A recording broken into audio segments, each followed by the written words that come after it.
Hello बच्चों, नमस्कार, good morning. कैसे हैं सभी लोग? उम्मीद करता हूँ बहुत अच्छे होंगे, बेहतर होंगे। तो आज हम लोग रेशियो से अगला एक पार्ट है जिसको हालांकि काउंट रेशियो के साथ ही किया जाता है, प्रोपोर्शन यानी कि समानुपात। हालांकि बहुत छोटा सा टॉपिक है। आज की ही क्लास में हम उसे एंड भी कर देंगे, लेकिन एक अलग टॉपिक के रूप में उसे पढ़ेंगे तो फिर कहीं ना कहीं दिमाग में क्लैरिटी रहेगी कि सवाल अगर बना तो हम एक स्पेशल ध्यान देकर इस चैप्टर को कर रहे हैं और वो सवाल हमारा नहीं रुकेगा। तो चलिए, उम्मीद करता हूँ सभी लोग अच्छे से पढ़ाई कर रहे होंगे और धीरे धीरे धीरे धीरे एक दिन बढ़ता जा रहा है और आपकी जर्नी का जो एंड है, आपकी जो डेस्टिनेशन है, उसकी परीक्षा बहुत नज़दीक आ रही है। तो थोड़ी सी घबराहट, थोड़ा सा एक्साइटमेंट, थोड़ा सा मैनेजमेंट, थोड़ी सी कम नींद, ये बहुत सारी चीज़ें आपके साथ हो रही हैं। ये एक फेज है बच्चे लाइफ का जिससे आप गुजर रहे हैं और हर एक स्टूडेंट की जर्नी में ये फेज आता है। आपकी जर्नी में ये फेज चल रहा है तो आपको ये नहीं लगना चाहिए कि आपके लिए नया है या केवल आपके लिए ही है और किसी के साथ ऐसा नहीं होता। सबकी लाइफ में ये फेज आता है। ठीक है, चलिए, बात आती है प्रोपोर्शन की, यानी कि समानुपात। भाई, अनुपात हम लोगों ने पढ़ा। अनुपात हम लोगों ने पढ़ा। अनुपात क्या होता है? दो संख्या या उससे अधिक संख्याओं के बीच संबंध है, यानी कि रिलेशन। अब अगर मैं बात करता हूं समानुपात की, अगर मैं इसका संधि विच्छेद करूं तो क्या मैं इसको ऐसे कह सकता हूं, सम प्लस अनुपात। सम प्लस अनुपात बोल दूं मैं इसको। ठीक है। और सम का मतलब क्या होता है? सम का मतलब होता है इक्वल। क्या बोलते हैं सम को? इक्वल। और अनुपात का मतलब होता है रेशियो। अब आपको चीजें क्लियर हो गई कि भैया समानुपात का मतलब ही होता है क्या? Equal ratio. तो जब दो रेशियो हमारे इक्वल हो जाएं तो उनको हम क्या बोलेंगे? उनको हम समानुपात बोलेंगे। यानी कि क्या मैं ऐसे बोल सकता हूं कि एक रेशियो अगर ए बटा बी है, ये एक रेशियो ही तो होता है। तो ये रेशियो अगर दूसरे के बराबर यानी कि सी बटा डी के बराबर हो जाए तो क्या हम इसको समानुपात की कंडीशन बोलेंगे? क्या हम इसे प्रोपोर्शन की कंडीशन बोलेंगे कि जब एक रेशियो दूसरे के बराबर हो जाए? और इसे लिखने का एक स्पेशल तरीका होता है कि इस ए बटा बी को तो ऐसे लिख दो, ए रेशियो बी। और जो ये बराबर का साइन है ना, इसे हम चार बिंदुओं से रिप्रेजेंट करते हैं, फोर डॉट से। और ये है सी रेशियो डी। क्या है? सी रेशियो डी। तो ये होती है प्रॉपर कंडीशन आपके समानुपात की। तो ऊपर से फ्लो बना के लाए हम और यहां पर आकर हमने रोक दी गाड़ी। अब मैं आपसे बोलूंगा, क्या इस वाली कंडीशन में क्या मैं क्रॉस मल्टीप्लाई अगर करता हूं तो क्या मैं ये कह सकता हूं कि ए गुणा डी क्रॉस में किसके बराबर हो जाएगा? बी गुणा सी के। क्या हम ऐसे बोल सकते हैं ए गुणा डी बराबर बी गुणा सी के होगा? आप कहेंगे हाँ जी सर। ऐसे ही यहां अगर आपको क्वेश्चन में कुछ इस तरह की कंडीशन मिली हुई है तो आपको समझ जाना है कि ये प्रोपोर्शन की कंडीशन है। कोई भी क्वेश्चन अगर इस तरह से आपको दिखता है तो बच्चे आपको समझना है कि this is the condition of proportion, यानी कि ये रेशियो इसके इक्वल है। और जैसा कि हमने बोला कि क्रॉस मल्टीप्लाई करके ये कंडीशन बनती है। और अगर ये कंडीशन दिखी तो इसमें क्या करते हैं? पहले की और लास्ट की मल्टीप्लाई बराबर दूसरे की और तीसरे की multiply. First and last equal to second and third. तो आप कहेंगे सर यहां से भी वही बात है कि ए गुणा डी बराबर बी गुणा सी। भाई, पहला और लास्ट क्या हो गया? पहला और लास्ट हो गया ए डी। दूसरा और तीसरा क्या हो गया? B C. ये चीज भी आपको ध्यान में रखनी है। ठीक है, चलो, अब मैं आपको थोड़ा सा सवाल की तरफ ही लेकर चलता हूं। टाइप वन पे चलते हैं। टाइप वन का पहला क्वेश्चन ये रहा आपके सामने। जल्दी से जवाब बताइए बच्चे इसका।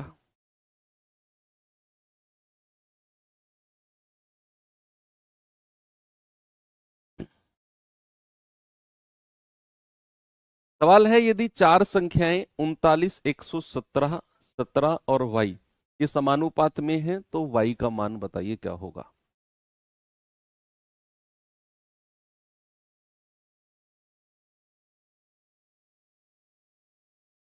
बोलिए।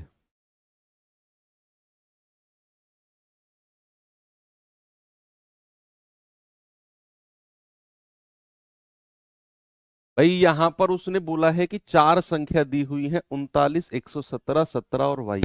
ये क्या है, समानुपात में है। तो क्या मैं इनको इस तरीके से लिख सकता हूं कि जो रेशियो 39 और 117 का होगा समानुपात, वही रेशियो 17 और किसका होगा, y का होगा। वही रेशियो 17 और y का होगा। और हम जानते हैं कि पहले और लास्ट की गुणा बराबर दूसरे और तीसरे की गुणा। तो 39y बराबर 117 गुणा 17। तो 39 तिया 117, y बराबर कितना हो गया, 51। है ना भाई, 17 तिया कितना होता है, 51। ऑप्शन नंबर बी हमारा सही है। आगे चले। सिंपल, ये टॉपिक बहुत सिंपल है, बहुत सिंपल टॉपिक है ये। कह रहा है अगर अनुपात 42:5 बराबर 7x अनुपात 10 है तो x की वैल्यू। सेम वही काम करना है, वही काम करना है।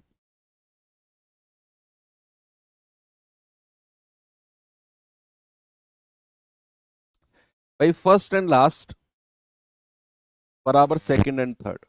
आप कहेंगे 42 × 10 बराबर 5 × 7x। ये हो जाएगा 5 दूनी 10 और 7 से जाएगा 7 6 42, है ना।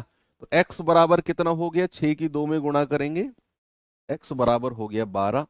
ऑप्शन नंबर डी मेरा सही है। आगे चलो, नेक्स्ट क्वेश्चन नंबर 3। बताइए जरा। देखो इसको थोड़ा क्लियर कर लेना। कंटिन्यूअस प्रोपोर्शन, सतत समानुपात। अगर 15, 25 और x सतत समानुपात में है तो x की वैल्यू बताइए क्या होगी। देखो ये सतत समानुपात या कंटिन्यूअस प्रोपोर्शन क्या होता है, आपको केवल तीन संख्या दी होंगी, केवल तीन संख्या, और आपसे कहेगा कि ये कंटिन्यूअस समानुपात में है, कंटिन्यूअस प्रोपोर्शन में है ये। तो इसको लिखने का तरीका होता है कि जो रेशियो a का b से होगा, जो रेशियो बच्चे a का b से होगा, वही रेशियो b का c से होगा, वही सेम रेशियो b का c से होगा। या इसको आप ऐसे लिख सकते हो, a ratio b समानुपात b ratio. This is called continuous proportion, इसी को हम सतत समानुपात बोलते हैं। ठीक है, तो एक कॉन्सेप्ट के रूप में छोटा सा साइड में लिख सकते हो। अगर तीन संख्या को समानुपात में बोला है तो समझ जाना सतत यानी कि कंटिन्यूअस प्रोपोर्शन होता है, जो रेशियो पहली दो का होगा वही रेशियो बाद की दो का होगा।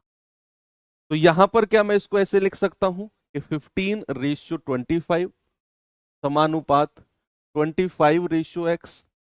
तो first and second, first and fourth, second and third. तो 15x बराबर 25 × 25। तो 5 तिया 15, 5 पूरे 25। x बराबर कितना हो जाएगा, 25 पंजे 125, और ये तीन नीचे आ जाएगा।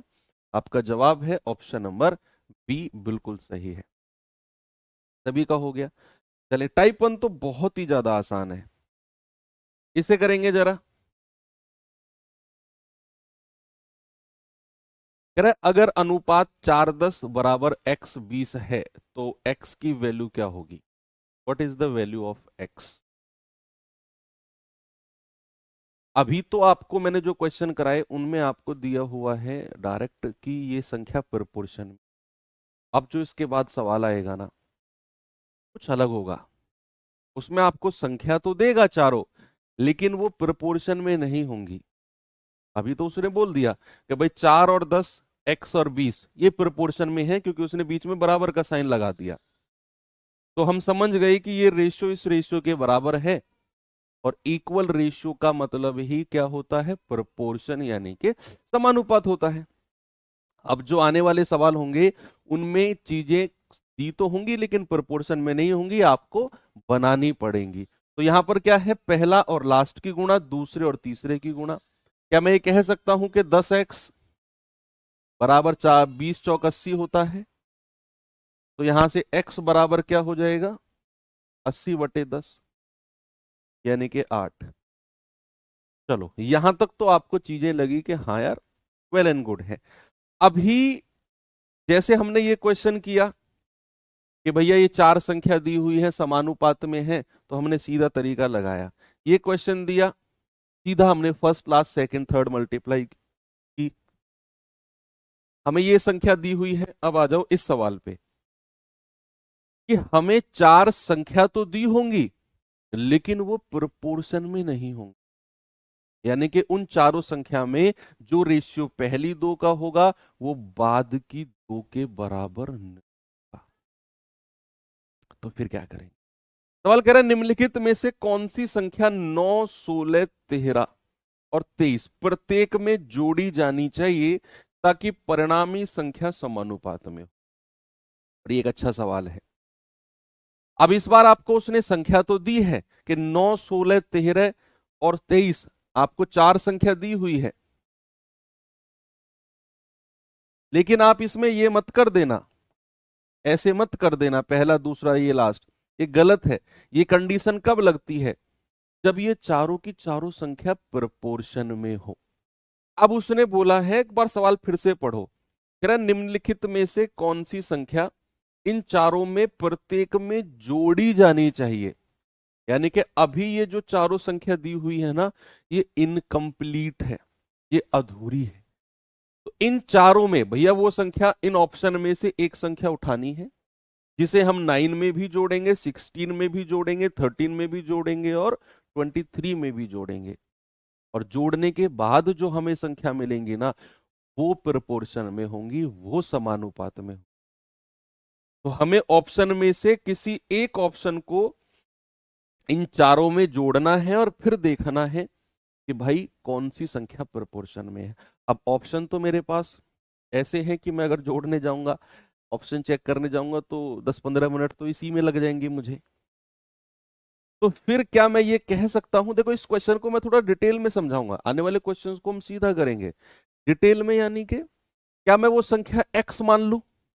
अगर मैं वो संख्या x मानता हूं तो वो संख्या 9 में भी जुड़ेगी, वो संख्या 16 में भी जुड़ेगी और वो संख्या 13 में भी जुड़ेगी और वो संख्या 23 में भी जुड़ेगी। क्या बच्चे इन चारों में संख्या जुड़ने के बाद क्या अब जो हमें ये चार संख्या मिली है, क्या अब ये संख्या प्रोपोर्शन में है? बोलो, क्या अब ये जो संख्या x मैंने इन चारों में जोड़ दिया, तो अब जो ये चार संख्या आपको मिली है क्या ये समानुपातिक है, क्या ये प्रोपोर्शन में है? आप कहेंगे हाँ जी सर बिल्कुल ये प्रोपोर्शन में है।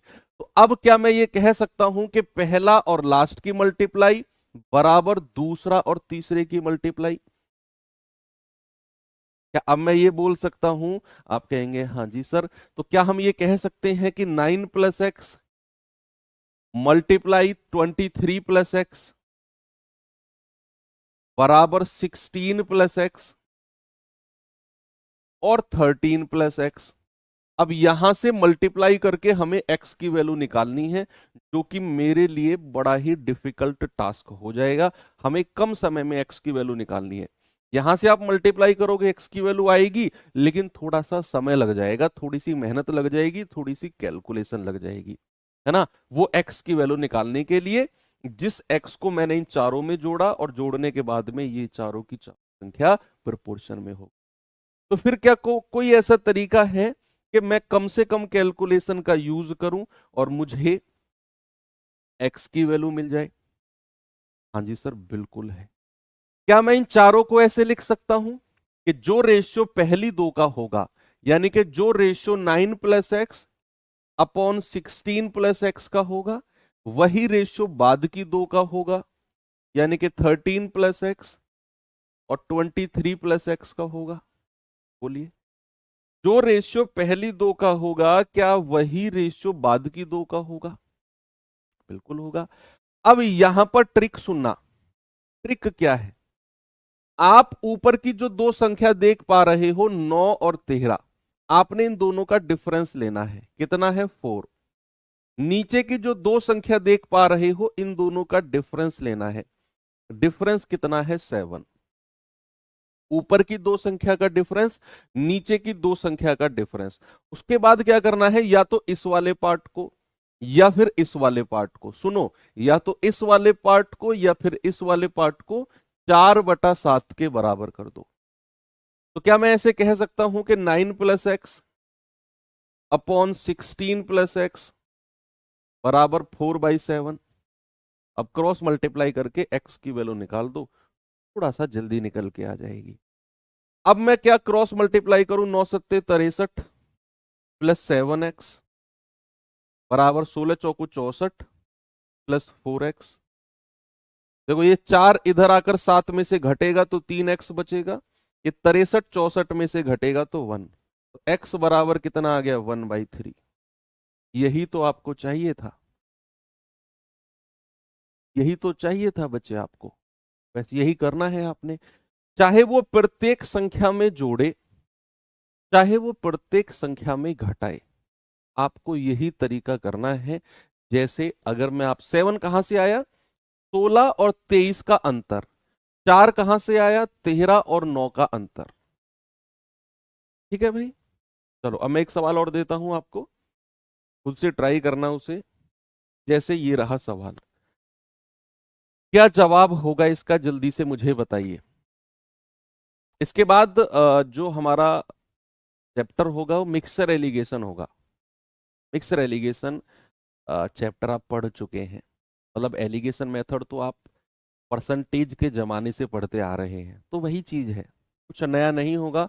और इजी टू मॉडरेट चैप्टर है, हम उसे 2 से 3 क्लास में खत्म करेंगे।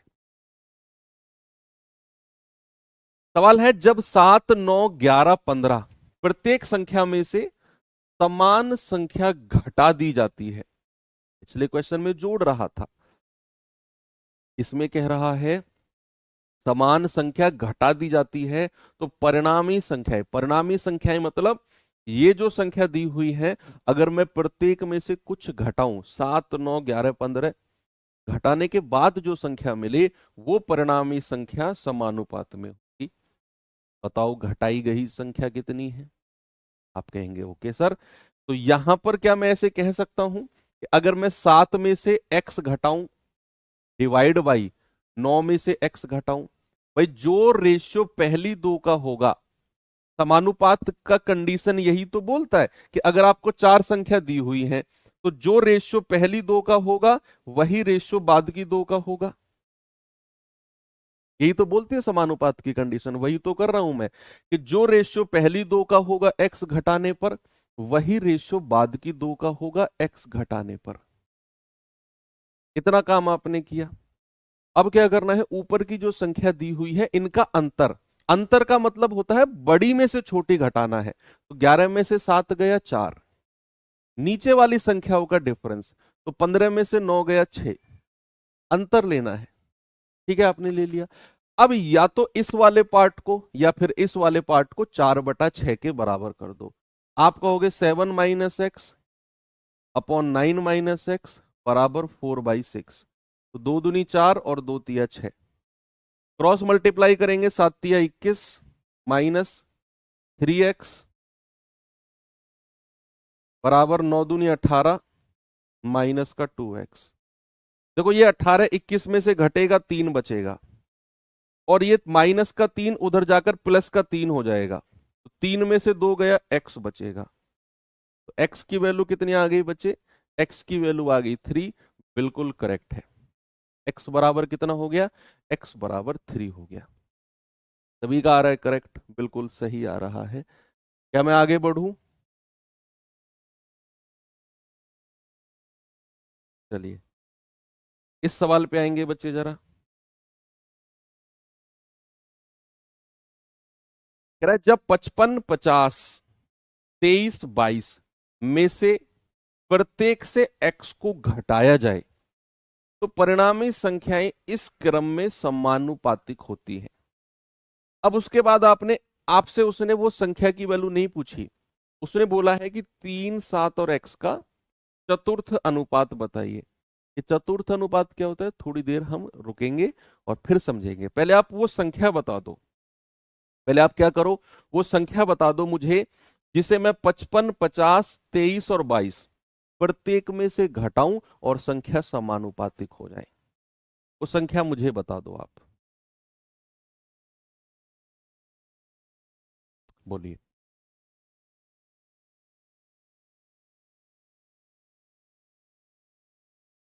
भाई घटाने की बात कर रहा है ना, तो जो रेशियो 55 में से घटाने पर आएगा बटे 50 में से घटाने पर आएगा, वही रेशियो 23 माइनस एक्स बटे 22 माइनस एक्स का होगा। बताइए, जो रेशियो पहली दो का होगा क्या वही रेशियो बाद की दो का होगा? यस। अब ऊपर वाली संख्याओं का डिफरेंस ले लो, कितना आएगा, 5 में से 3 गया 2, 5 में से 2 गया 3। नीचे वाली का डिफरेंस ले लो, 10 में से 2 गया 8 और 4 में से 2 गया 2।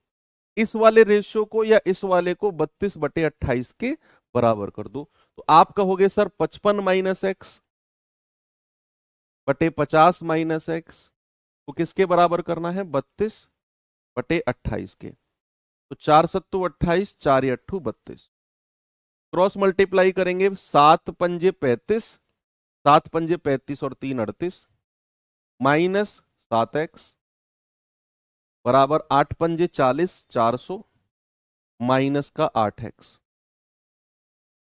ओके, क्या करना है, माइनस के 8x को तो इधर ले आओ, प्लस का 8x हो जाएगा माइनस 7x, और ये 385 को उधर ले जाओ तो 400 में से घट जाएगा।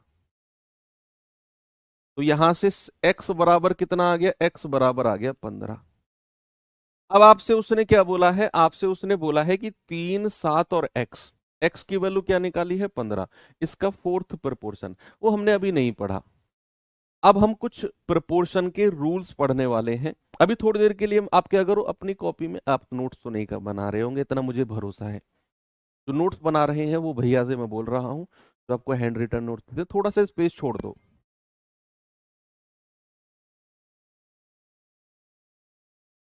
थोड़ा सा स्पेस छोड़ दो ताकि हम यहाँ पर फोर्थ प्रोपोर्शन निकालें, पहले सीख लें कि फॉर्मूला होता क्या है। तो उसे हम टाइप 2 में देखेंगे अब, ठीक है। तो टाइप 2 में बच्चे कुछ फॉर्मूले होते हैं। बेसिकली आपसे 3 फॉर्मूले के ऊपर क्वेश्चन पूछता है। एक तो होता है फर्स्ट आपका मध्य अनुपात। क्या होता है बच्चे, आपका मध्य अनुपात, जिसको हम क्या कहते हैं, mean proportion. Mean proportion short form में उसको एमपी लिखेंगे, ठीक है। एक होता है आपका तृतीय अनुपात। तृतीय अनुपात जिसको हम क्या कहेंगे, थर्ड प्रोपोर्शन।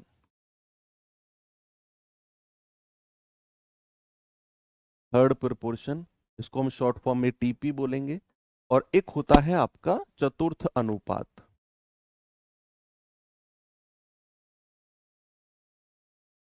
जिसको हम क्या कहेंगे, फोर्थ प्रोपोर्शन कहेंगे। फोर्थ प्रोपोर्शन, और शॉर्ट फॉर्म में हम इसको एफपी बोलेंगे।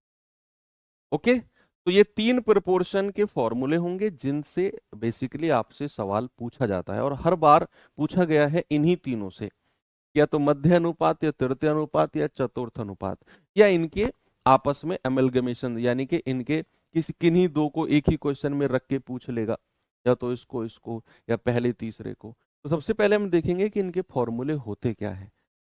होता क्या है बच्चे कि आपको केवल 2 संख्या देगा और उनके मध्य यानी कि उनके बीच के अनुपात के बारे में बात करेगा। आपसे कहेगा ए और बी, इनके बीच का जो रेशियो होगा उसका फॉर्मूला क्या होगा, ठीक है। सेकंड प्रोपोर्शन नहीं है, सेकंड प्रोपोर्शन कुछ नहीं होता है। सपोज अगर मैंने यहां पर लिख दिया ए बी सी और डी, तो ये फर्स्ट प्रोपोर्शन होता है, ये सेकंड होता है, थर्ड होता है, ये फोर्थ होता है। This is called second proportion. पे क्वेश्चन नहीं बनता है, क्वेश्चन इन्हीं पे बनता है कि मध्य 2 संख्याओं के बीच, तृतीय यानी कि 2 संख्या देगा उनका थर्ड प्रोपोर्शन पूछ लेगा, चतुर्थ यानी कि 3 संख्या देकर चौथा पूछेगा। तो यहां पर अगर मैं बात करूंगा 2 संख्या उसने दी और उसने बोला कि इनका मीन प्रोपोर्शन यानी कि मध्य अनुपात बताओ। तो बच्चे याद रखना, इसका जो फॉर्मूला होता है मीन प्रोपोर्शन, आपको दो संख्या कोई भी देगा, ए बी का मध्य अनुपात याद रखना under root of A B होता है। क्या होता है? Square root of A B. ये तीन फॉर्मूले याद रखने हैं आपने।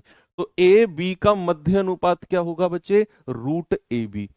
ऐसे ही तृतीय अनुपात, यानी कि आपको दो ही संख्या देगा। देखो यहां तो आपको उसने दो संख्या दी और उनके बीच का रेशियो पूछा, उनके बीच का रेशियो, तो दिस इज कॉल्ड मध्य अनुपात। यहां आपको दो ही संख्या देगा लेकिन पूछेगा तृतीय अनुपात, यानी कि इन दोनों के बाद आने वाला तीसरा प्रपोर्शन क्या होगा? Third proportion. Third proportion. तो भैया दो संख्या का थर्ड प्रपोर्शन होता है आपका दूसरी संख्या यानी कि बी स्क्वायर बटे पहली संख्या यानी कि ए। दो संख्या का थर्ड प्रपोर्शन क्या होगा? बी स्क्वायर अपॉन ए। दो संख्या का मीन प्रपोर्शन क्या होगा? स्क्वायर रूट ऑफ ए। और जब बात फोर्थ प्रपोर्शन की होगी तो आपको तीन संख्या देगा, ए बी सी का फोर्थ प्रपोर्शन यानी कि चतुर्थ अनुपात। तो ए बी सी का फोर्थ प्रपोर्शन चतुर्थ अनुपात क्या होगा?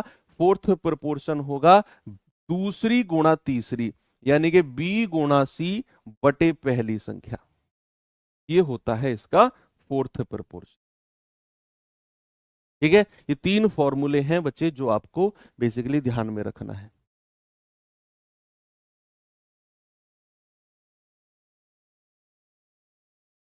ठीक है, मीन प्रपोर्शन कहेगा root A B, third proportion कहेगा बी स्क्वायर अपॉन ए, और फोर्थ प्रपोर्शन कहेगा बी इंटू सी अपॉन।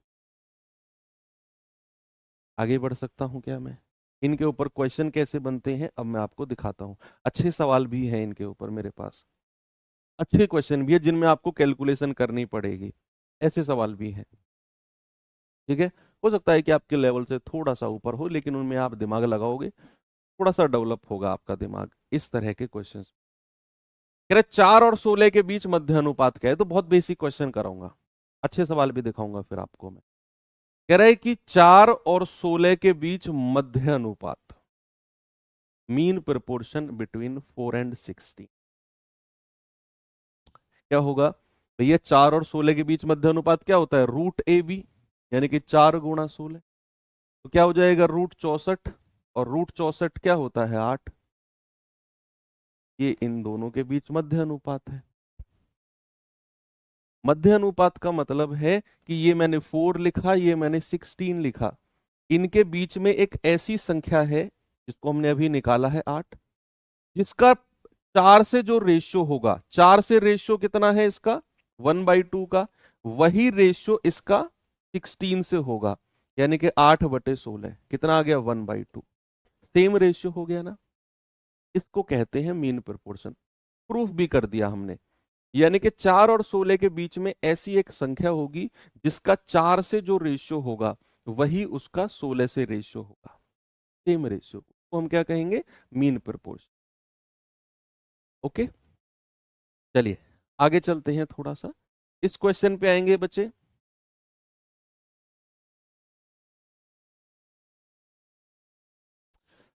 सवाल है 36 और 48 का तृतीय अनुपात, थर्ड प्रोपोर्शन, बताएंगे जरा। भाई थर्ड प्रोपोर्शन की बात करी है तो फॉर्मूला क्या होता है बच्चा? बी स्क्वायर अपॉन ए, यही होता है ना।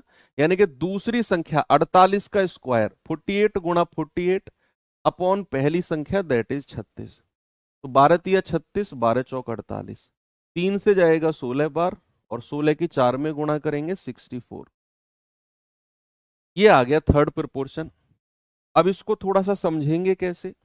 समझेंगे कैसे कि भाई हमें दो संख्या दी हुई है 36 और 48, और थर्ड प्रोपोर्शन पूछा है, यानी कि तीसरे नंबर पे जो संख्या आएगी।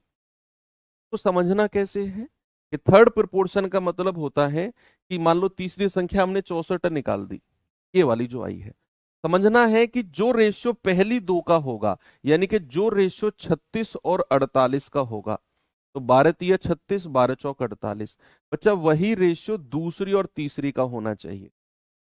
वही सेम रेशियो, इसको कहते हैं थर्ड प्रोपोर्शन। यानी कि जो रेशियो इन दोनों का होगा वही रेशियो दूसरी का और तीसरी का होना चाहिए। तो 48/64, तो ये आएगा 16×3 = 48, 16×4 = 64। देख लीजिए क्या 3/4 3/4 आ गया।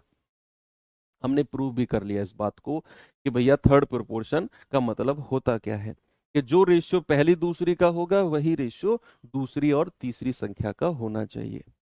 आगे बढ़ूं क्या मैं? चलिए इसको करेंगे जरा फोर्थ प्रोपोर्शन को।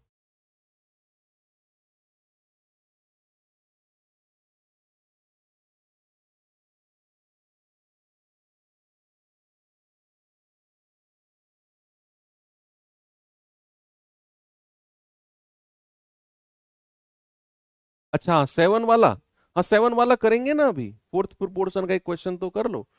7 जो हमने बीच में छोड़ा है उसको पास जाऊंगा मैं वापस, आप मुझे परेशान मत करिए, आप मुझे जाऊंगा धीरे धीरे, टेंशन मत लो। आप एक बात करंट लगा लेते हो, अरे भाई पता है सबको।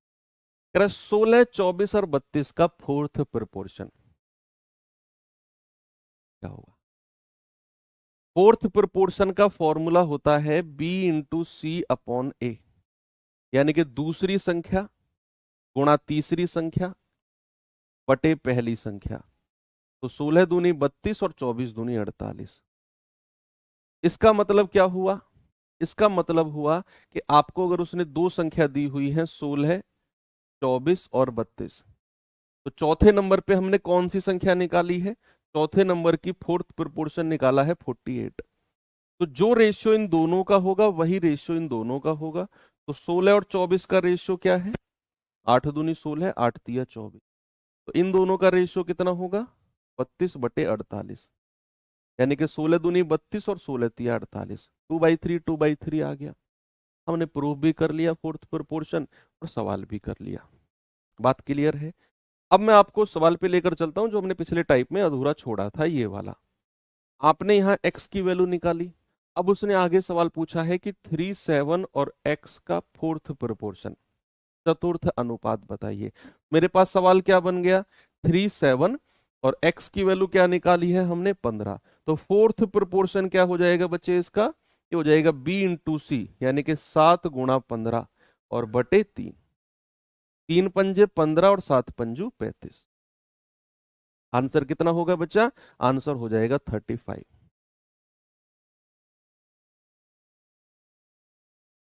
आगे बढ़ू, सवाल दूं आपको थोड़े से अच्छे लेवल के, थोड़ा सा लेवल बढ़ा के दूं, इसका जवाब बताइए। फिर और थोड़ा सा लेवल बढ़ाते हैं, अच्छा लेवल भी है, डोंट वरी। सवाल है 0.2 0.12 0.3 का फोर्थ प्रोपोर्शन बताइए क्या होगा?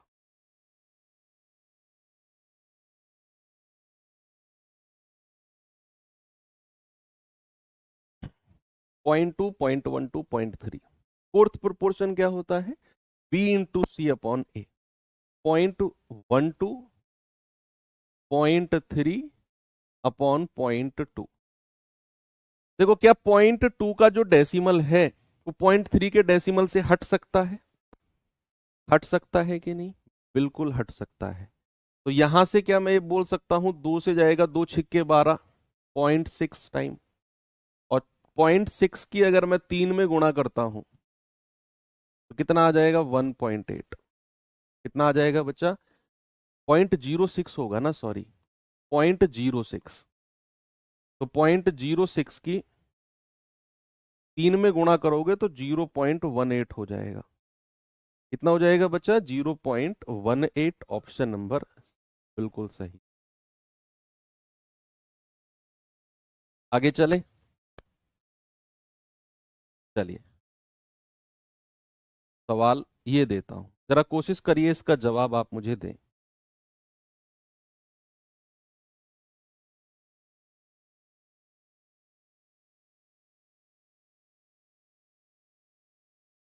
कह रहा है यदि 8:20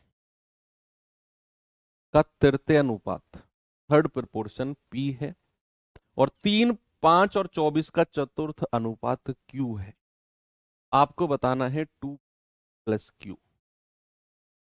ये थोड़ा सा हमने और लेवल को आगे लेकर गए। जरा इस सवाल का जवाब बताना। आपसे कह रहा है यदि 8 और 20, आपको दो क्वेश्चन को एक सवाल बना दिया उसने। यहां से आपको पी की वैल्यू निकालनी है और 3, 5 और 24 का फोर्थ प्रोपोर्शन क्यू है, यहां से आपको क्यू की वैल्यू निकालनी है और फिर बोलना है आपको 2p प्लस क्यू क्या होगा। तो भाई 8 और 20 का तृतीय अनुपात क्या है, p। तो क्या मैं ये कह सकता हूं कि p की वैल्यू जो होगी तो बी स्क्वायर अपॉन ए, 20 का स्क्वायर अपॉन 8 होगी, यानी कि 400/8। तो क्या हम ये कह सकते हैं कि p की वैल्यू 50 आ जाएगी। फिर 3, 5 और 24 का फोर्थ प्रोपोर्शन q है, q बराबर क्या हो जाएगा, b इंटू सी, 5 × 24/3। तो 3 × 8 = 24 और 8 × 5 = 40। तो क्या q की वैल्यू 40 हो जाएगी, बिल्कुल होगी। आपसे कह रहा है 2p प्लस क्यू बताइए जी। 2p प्लस क्यू तो क्या हो जाएगा, 2 × 50 प्लस 40, ये हो जाएगा 100 प्लस 40 यानी कि 140। 140 क्या सही जवाब है, सभी का आ रहा है। बहुत आराम से हम लोग चल रहे हैं और आप आराम से इसका जवाब भी मुझे बता पा रहे हो। क्या आगे बढ़ूं और थोड़ा सा लेवल बढ़ाते हैं। चलिए इस सवाल पे आइए। सवाल है x² - y² और x - y का तृतीय अनुपात बताइए, थर्ड प्रोपोर्शन, क्या जवाब होगा आपका।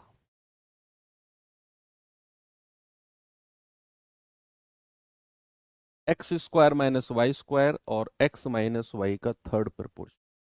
तो एक संख्या आपको ये दे दी, एक संख्या ये दे दी और थर्ड प्रोपोर्शन।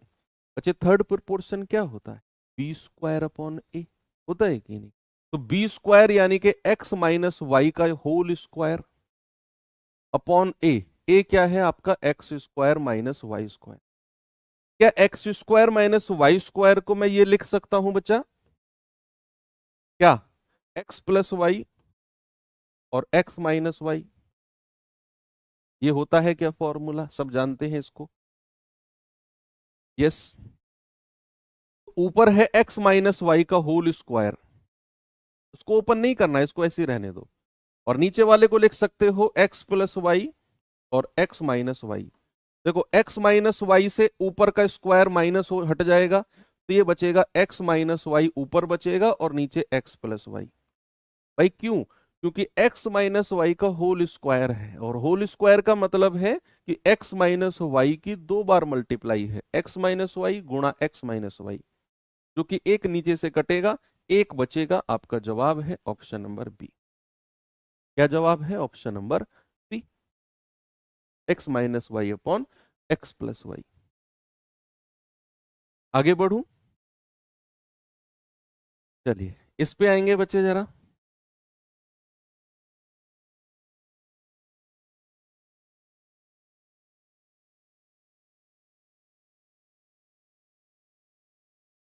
कह रहे हैं 3 + √5 और 15 माइनस √125 के बीच मध्य अनुपात क्या होगा, मीन प्रपोर्शन। भाई पहले ये 15 माइनस √125 को थोड़ा आसान बनाने की कोशिश करते हैं। ये तो 3 + √5 ठीक है, इसको क्या मैं ऐसे कह सकता हूं कि 15 माइनस और √125 को मैं क्या मैं ऐसे कह सकता हूं 125 × 5। भाई रूट के अंदर 125 है, मैं 125 में से जो परफेक्ट स्क्वायर बाहर निकल सकता है, जो पूर्ण वर्ग बाहर निकल सकता है, मैं उसको निकालूंगा। भाई √125 को मैंने लिख दिया 25 × 5 = 125। जैसे मैं यहां कह दूं आपसे कि भैया ये √12 है, तो √12 को मैं ऐसे नहीं कहता हूं कि 4 × 12, और 4 एक परफेक्ट स्क्वायर है जिसको मैं 2√3 कह सकता हूं। भाई 4 का 2 बाहर आ जाएगा और 3 अंदर ही फंसा रह जाएगा। तो अब यहां पर भी हम ऐसा ही कहेंगे कि भैया 15 माइनस और 25 का 5 बाहर आ जाएगा और ये √5 अंदर ही फंसा रह जाएगा। क्या मैं √125 को 5 √5 नहीं कह सकता हूं, बिल्कुल। अब यहां से 5 कॉमन ले लो, अगर आपने 5 कॉमन ले लिया तो कितना बचा है, 3 है ना, 5 × 3 = 15 होता है ना, -√5। ये काम आपको करना था कि जो दूसरा नंबर उसने थोड़ा सा अलग दिया हुआ था, जिसको मैंने सॉल्व आउट करके 5 बाहर निकाल लिया और अंदर 3 -√5 है। ये आपको करना था, नहीं करते तो फिर आप फंस जाते। एग्जामिनर भी चाहता है कि आप इसको थोड़ा सा सॉल्व करो। अब आपके पास पहली संख्या ये है और दूसरी संख्या ये है। अब इनका मध्य अनुपात यानी कि मीन प्रोपोर्शन आपको बताना है। क्या होगा बच्चा? √(ab). √(ab) यानी कि 3 + √5, और दूसरी संख्या क्या है? 5, 3 -√5। ये संख्या है। ओके, अब मैं क्या करूंगा, मैं यहां से 5 को तो अलग लिख लूंगा, रूट से बाहर नहीं निकलेगा, 5 अंदर ही रहेगा। अब देखो a+b और a-b दिख रहा है क्या आपको? क्या आपको a+b और a-b दिख रहा है कि नहीं? 3 कैसे आया ये वाला? अरे 15 से 5 कॉमन लोगे तो 3 ही तो बचेगा, 5 के अंदर मल्टीप्लाई करो, 5 तिया 15। क्या a+b और a-b जानते हैं आप क्या होता है? a+b गुणा a-b क्या मिलेगा आपको? a² - b²। क्या मिलेगा कि नहीं? क्या मैं इसको ऐसे कह सकता हूं कि a² यानी कि 3 का स्क्वायर -√5 का स्क्वायर, a² - b² कर दिया मैंने, तो ये आ जाएगा 5, 3 तिया 9, और √5 का स्क्वायर 5 ही होता है। तो क्या मिल गया हमें? 5। 5 × 9 में से 5 गया 4। अब 5 चौके 20 मत करना, आपको पता है कि 4 एक परफेक्ट स्क्वायर है, एक पूर्ण वर्ग है। तो क्या मैं 4 को ऐसे लिख सकता हूं, 2 बाहर निकाल लूं और ये 5 अंदर ही फंसा रह जाएगा? तो आपका जवाब कितना होगा? 2√5, यानी कि ऑप्शन नंबर डी। क्या होगा बच्चा? 2√5। ये एक बेस्ट क्वेश्चन है जो आपके एग्जाम में पूछा जा सकता है।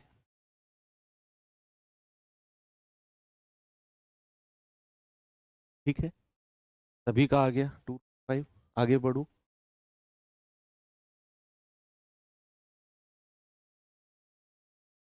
चलिए इस सवाल पे आएंगे जरा। देखिए बच्चे इस क्वेश्चन को।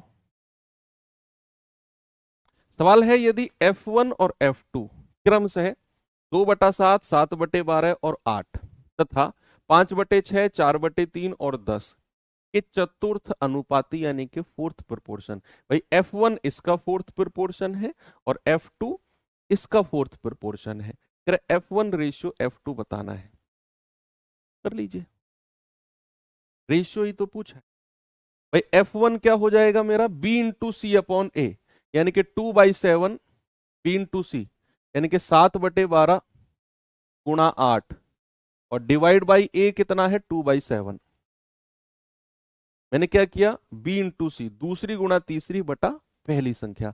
तो यहां पर क्या हम ऐसे कह सकते हैं कि 4 दूनी 8 और 4 तिया 12। ऊपर कितना आ गया? 7 दूनी 14/3, और नीचे कितना है? 2/7। तो यहां पहला और लास्ट का दूसरा और तीसरा, तो कितना हो जाएगा? 14 सत्ते 98 बटे 3 दूनी 6। तो F1 की वैल्यू कितनी आ गई? F1 की वैल्यू आ गई 98/6। यही किया ना मैंने कि भाई 8 से 12 को 2 और 3 बार काटा और 7 की 2 में गुणा करी, 14/3, और नीचे 2/7 है, तो 14 की 7 में गुणा, 3 की 2 में गुणा, तो 14 सत्ते 98 और 3 दूनी 6, 98/6 आ गया। ऐसे ही आपको F2 निकालना है। F2 चतुर्थ अनुपात का मतलब होता है दूसरे और तीसरे की गुणा बटे पहले की गुणा। तो आप कहोगे 4/3 × 10 बटा पहली संख्या कितना है? 5/6। तो 3 से तो 10 नहीं कटता है, तो आप इसे सीधा 40/3 कर लो बटे 5/6। तो पहले की और लास्ट की गुणा, दूसरे की और तीसरे की गुणा, तो 4 छिंग 24 यानी कि 240 बटे 5 तिया 15। तो 15 से कटेगा क्या? ये 15 एकम 15, 15 छिक्के 90। तो ये कितना आ गया? F2 आ गया 16। F1 कितना है? ये 2 से काट लो, 2 तिया 6, 2 से जाएगा 49। F1 कितना है? 49/3, और F2 कितना है आपका? 16। आपसे उसने पूछा है F1:F2। F1 कितना है? 49/3, और F2 कितना है 16। तीन की क्रॉस मल्टीप्लाई कर देंगे तो 49/16 तो 49/48 यानी कि ऑप्शन नंबर डी मेरा सही है। 49/48। ठीक है भाई, कहीं भी अगर आपको ऐसा दिया होता है कि A/B/C/D, तो वहां पर पहला लास्ट का दूसरा तीसरा, यानी कि हम कह सकते हैं A/D/B/C। प्रोपोर्शन की तो कंडीशन है ये, वही तो किया हमने कि पहला और लास्ट का 14×7=98, 3 40 × 6 240, 5×3 15।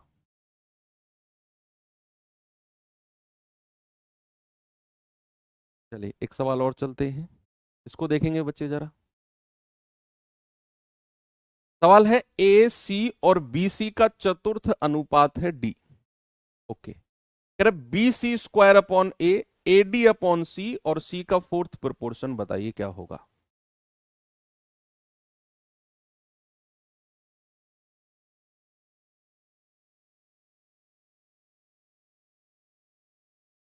बताइए क्या जवाब होगा भाई। AC और BC का फोर्थ प्रोपोर्शन आपको 3 नंबर दे दिए, 1 2 और 3, और इनका फोर्थ प्रोपोर्शन क्या दिया हुआ है D। तो क्या आप जानते हैं कि फोर्थ प्रोपोर्शन की वैल्यू क्या होती है, दूसरे की और तीसरे की गुणा, यानी कि C×BC पहली संख्या। तो क्या मैं इसको ऐसे कह सकता हूं कि BC² ये D की वैल्यू हो जाएगी। क्या ये D की वैल्यू होगी कि नहीं, कि भैया AC और BC का फोर्थ प्रोपोर्शन D है, तो फोर्थ प्रोपोर्शन क्या होता है B×C/A, पहली संख्या। तो दूसरी संख्या गुणा तीसरी संख्या बटा पहली संख्या, तो BC² ये D बराबर हो गया। अब सवाल कहता है आपको इन तीनों संख्या का फोर्थ प्रोपोर्शन बताना है। कौन कौन सी संख्या, BC² AD/C और C, ये तीन संख्या का फोर्थ प्रोपोर्शन बताना है। क्या बच्चे मैं इस BC² की जगह, क्या मैं इस BC² की जगह D लिख सकता हूं। भाई उसने हमें पहली लाइन दी हुई थी, वहां से हमने D की वैल्यू निकाल दी। फिर वो कह रहा है BC² AD/C और C का फोर्थ प्रोपोर्शन बताओ। तो इसमें जो BC² है, क्या मैं इसको डायरेक्ट D कह सकता हूं कि नहीं। D बराबर ही तो BC² है जो हमने यहां पर निकाला है, इसको मैं D कह सकता हूं। यानी कि आपको इन तीनों संख्याओं का फोर्थ प्रोपोर्शन बताना है, तो वो क्या होगा, दूसरी संख्या गुणा तीसरी संख्या और बटे पहली संख्या। तो C से C कट गया, कितना आ गया AD/D। D से D कट गया, आंसर कितना आ जाएगा A। और यही आपको चाहिए था, ऑप्शन नंबर, यही तो चाहिए था आपको। भैया आपने क्या बोला, इसमें जो BC² है उसको आपने D से रिप्लेस कर दिया, इस वाले D से। बस अब आपके पास संख्या है D, AD/C और C। इन तीनों का फोर्थ प्रोपोर्शन चतुर्थ अनुपात बताना है, जो कि होता है दूसरी संख्या गुणा तीसरी संख्या बटा पहली संख्या। C से C कट गया, AD/D, D से D कट गया, आंसर आ गया A।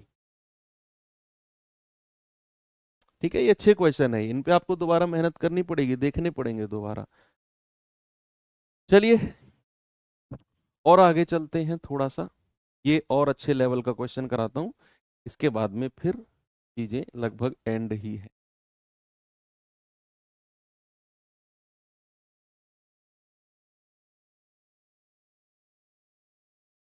हाँ आते हैं, बिल्कुल आते हैं एग्जाम में।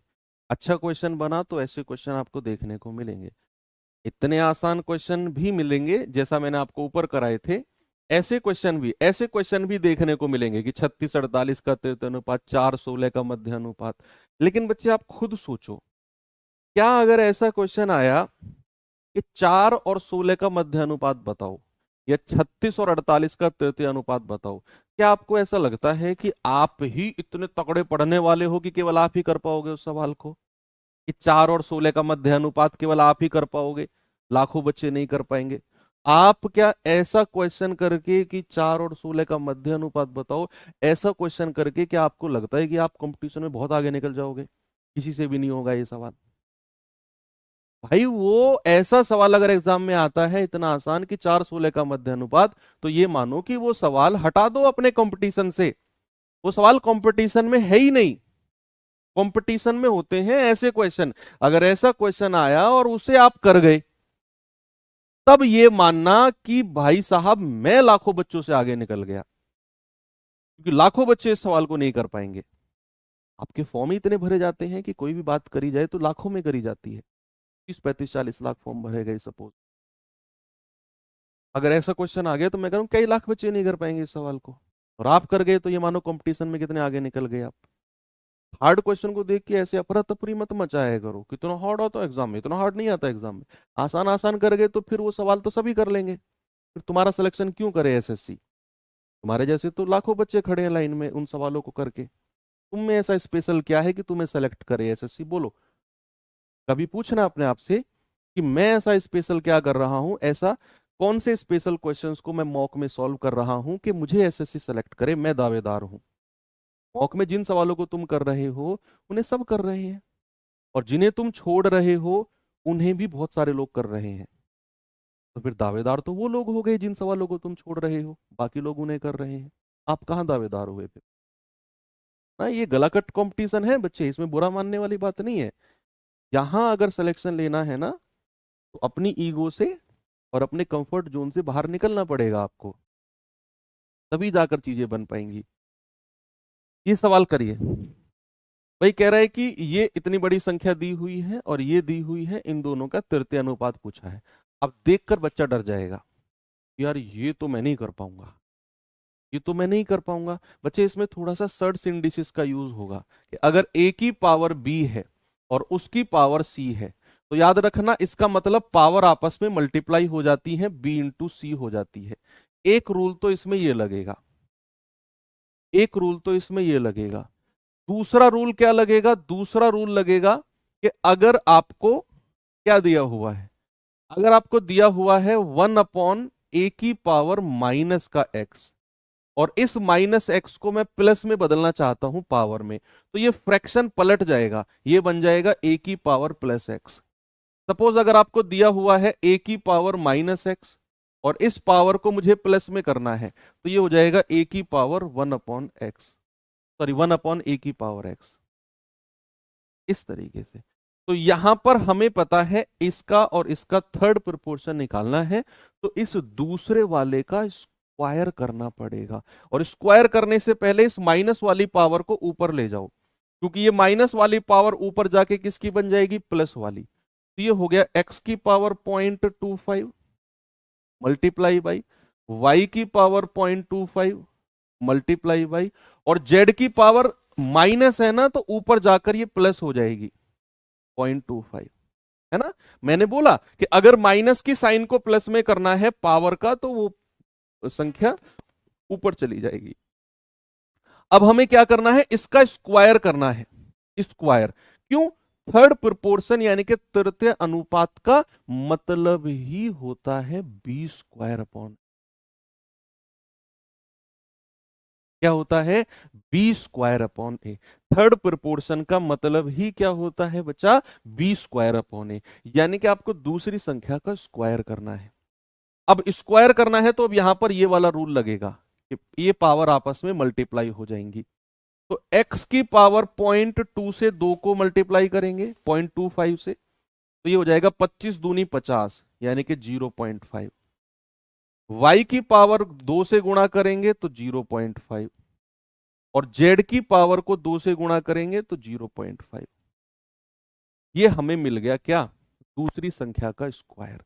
और इसको डिवाइड करना है पहली संख्या से, तो पहली संख्या से अगर मैं डिवाइड करता हूं तो क्या मिलेगा मुझे? पहली संख्या से यहां पे कर दूं, ये आ जाएगा x की पावर 0.5, y की पावर 0.5 और z की पावर 0.5, डिवाइड बाई x की पावर 2.5, z की पावर 3.5 बटे y की पावर 1.5, है ना। मैंने दूसरी संख्या का स्क्वायर करके पहली संख्या से डिवाइड कर दिया।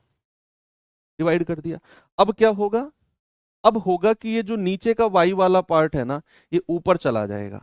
तो ऊपर जाकर क्या बनेगा, ये x की पावर 0.5, y की पावर ऊपर जाकर जुड़ जाएगी 1.5, और 0.5 कितना होता है 2।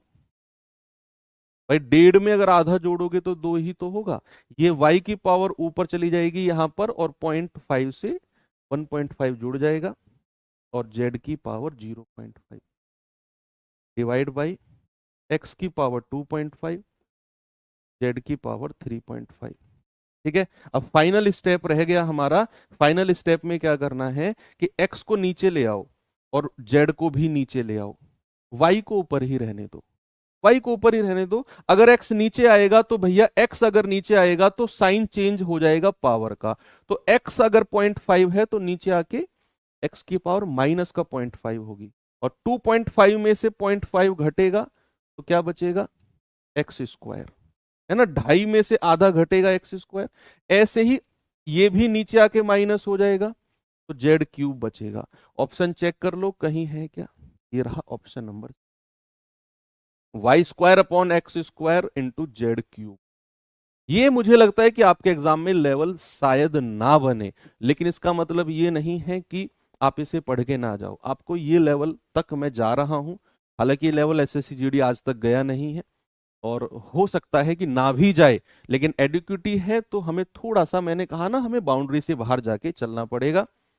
तो ये आप थोड़ा सा एक बार फिर से देखेंगे क्वेश्चन को, और इस क्वेश्चन को अगर समझ में आए तो ठीक है, नहीं तो फिर आप इसे एक बार और देखेंगे। मतलब अभी समझ में आ गया तो ठीक है, नहीं तो एक बार और देखेंगे, डेफिनेटली क्लियर हो जाएगा।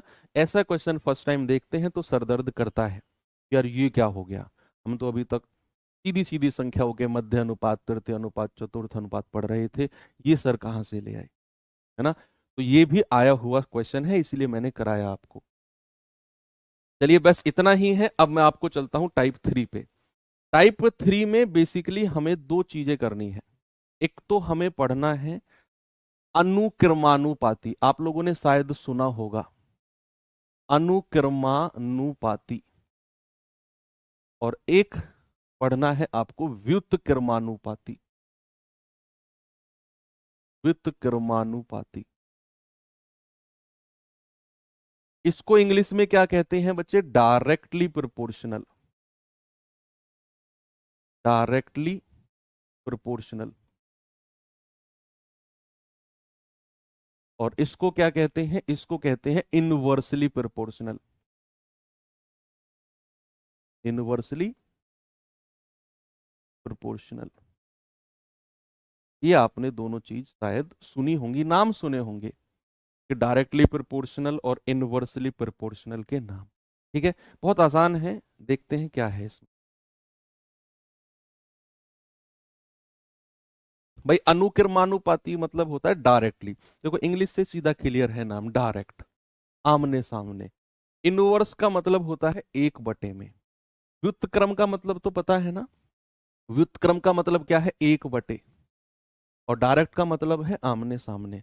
इसको ऐसे रिप्रेजेंट किया जाता है, अगर कोई संख्या है ए, और ये साइन होता है प्रोपोर्शन का, ये साइन होता है प्रोपोर्शनल का, और यहां पर अगर मैंने लिख दिया बी, यानी कि ए और बी को आमने सामने रखा। जब मैंने ए और बी को आमने सामने रखा तो मतलब डायरेक्टली, ए और बी को आमने सामने रखा तो मतलब क्या हो गया, डायरेक्टली। और इस वाले साइन को अगर मैं हटाता हूं, इस वाले साइन को बच्चे अगर मैं हटाता हूं, तो एक कांस्टेंट टर्म जुड़ जाता है, ए बराबर बी, यानी कि ए की वैल्यू डायरेक्टली प्रोपोर्शनल है बी के, यानी कि ए और बी क्या है, आमने सामने है। जैसे जैसे बी चेंज होगा वैसे वैसे ए चेंज होता चला जाएगा। और इस वाले साइन को अगर मैं बराबर के साइन में बदलता हूं तो एक के जुड़ जाता है।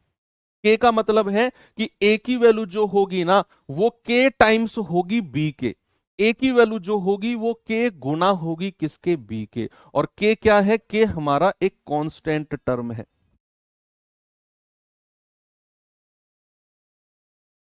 और के क्या है, हमारा एक कांस्टेंट टर्म है।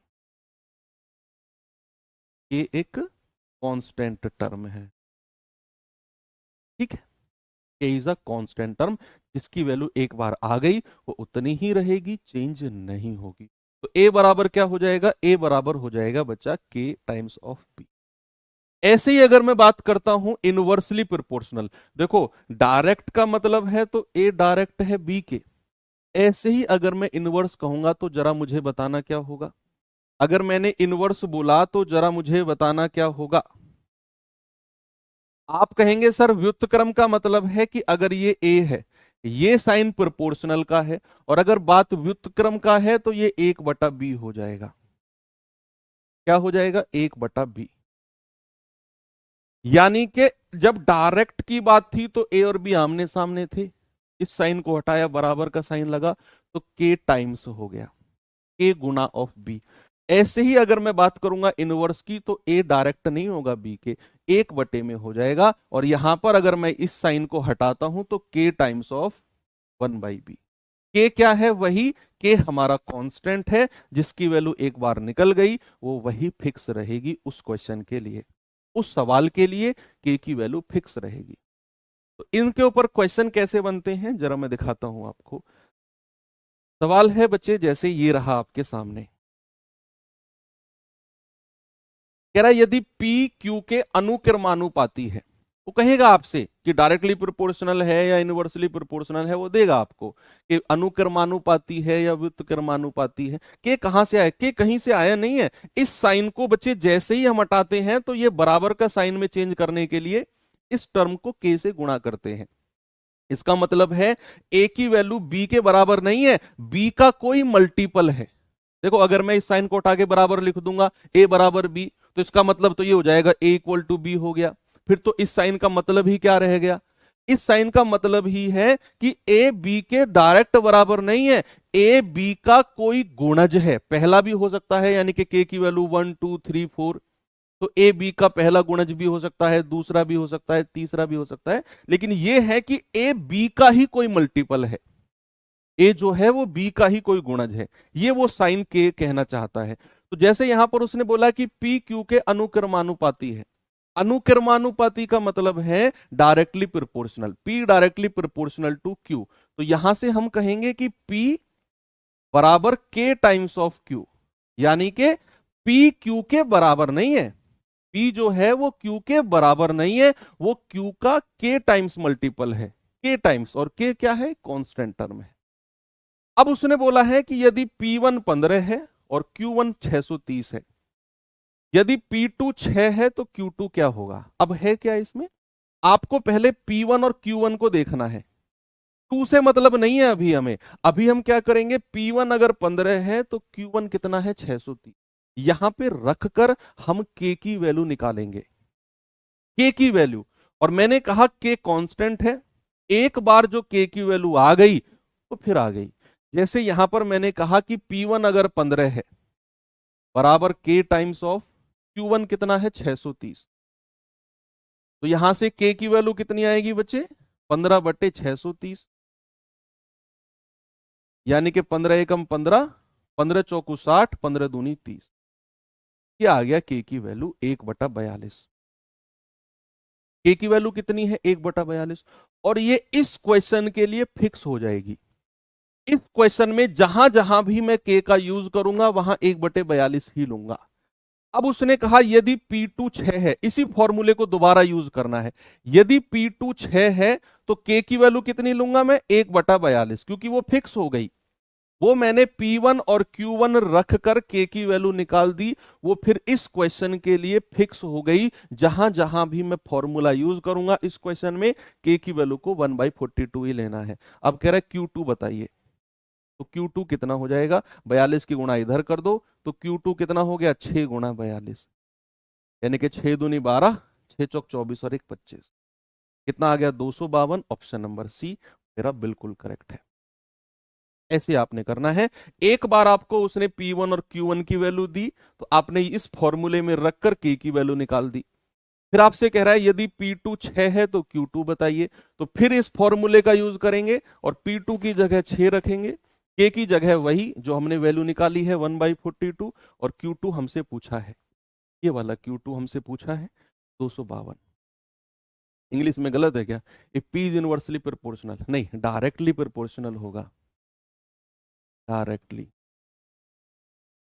Directly proportional to Q। ठीक है बच्चे, सॉरी, वो डायरेक्टली प्रोपोर्शनल। ये सवाल करेंगे जरा। कह रहा है A जो है वो B+18 के अनुक्रमानुपाती है। अनुक्रमानुपाती B+18 के। यदि B 36 है तो A 108 है। मान बताइए, बताइए कि जब दो होता तो A का मान बताइए।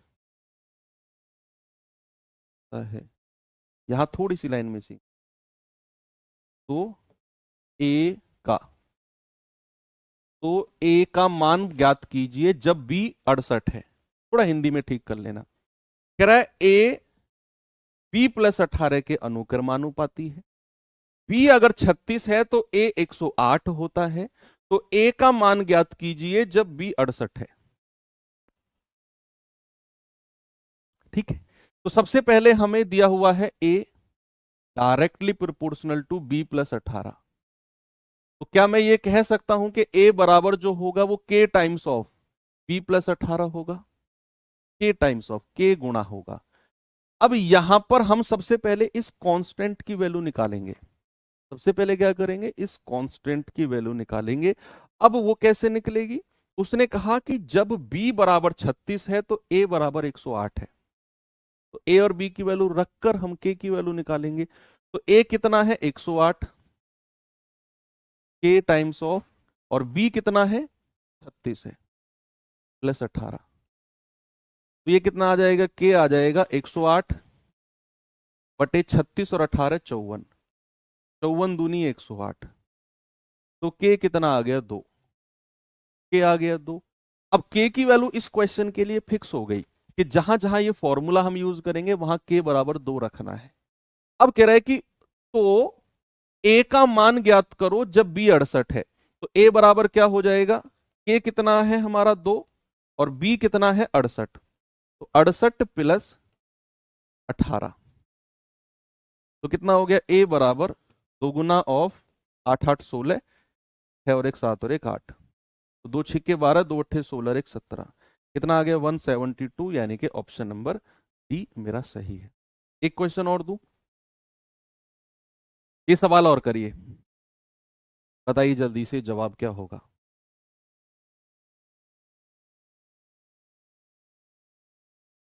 यदि एक्स वाई के व्युत्क्रमानुपाती, इसमें उसने अनुक्रमानुपाती नहीं बोला, व्युत्क्रमानुपाती है। वाई अगर 6 है तो एक्स 2 है। तो एक्स 3 होने पर वाई क्या होगा? सबसे पहले क्या करेंगे? सबसे पहले एक्स वाई के व्युत्क्रमानुपाती है, तो हम कहेंगे x is proportional to 1/y।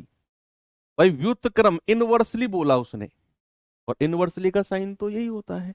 और अगर मैं ये वाला साइन हटाता हूं तो मुझे क्या मिलेगा? K times of 1/y। ये फॉर्मूला हमारा फिक्स हो गया। अब उसने कहा है कि अगर y 6 है तो x 2 है। तो हम सबसे पहले क्या करेंगे? y अगर 6 है तो x कितना है? 2। हम K की वैल्यू निकालेंगे। y कितना है? 6। 2 की गुणा 6 की गुणा इधर हो जाएगी, तो K हो जाएगा 6 दूनी 12। अब K की वैल्यू हमें मिल गई, और ये इस क्वेश्चन के लिए फिक्स हो गई। अब उसने कहा है कि x 3 होने पर y का मान कितना होगा। तो इसी फॉर्मूले में रखेंगे कि x अगर 3 है तो K की वैल्यू तो 12 हमने फिक्स कर दी, और 1/y हमें y की वैल्यू बतानी है। y इधर आ गया, तो 3y बराबर 12। 3 से 12 कटेगा तो y कितना आ गया? 4। क्या ऑप्शन नंबर सी सभी का आ गया? यही करना है, चाहे अनुक्रमानुपाती कहे चाहे व्युत्क्रमानुपाती कहे, आपको बिल्कुल ऐसे ही करना है बच्चा। बाकी तो ये चैप्टर एंड हो गया, और कल हम कौन सा चैप्टर पढ़ेंगे? कल हम पढ़ेंगे mixture and alligation. Easy to moderate chapter है। मैं कोशिश करूंगा 2 से 3 क्लास में वो चैप्टर एंड हो जाएगा आपका। उसके बाद फिर पार्टनरशिप, एक क्लास, एक ही बहुत है पार्टनरशिप के। और फिर ये वाला सेगमेंट खत्म हो जाएगा। फिर हम अपना LCM, HCF, time and work, pipe system और एवरेज, ये 4 चैप्टर को हम फिर एक साथ खत्म करेंगे। आगे समझ में आपको क्रम। अब कल हम मिक्सर एलिगेशन, फिर रेशियो हटाओ, फिर हम करेंगे LCM, HCF, time and work, pipe system और एवरेज। के बाद फिर बचेगा क्या आपका टाइम डिस्टेंस। ओके, तो मिलते हैं कल के सेशन में। Thank you, have a nice day. जय हिंद।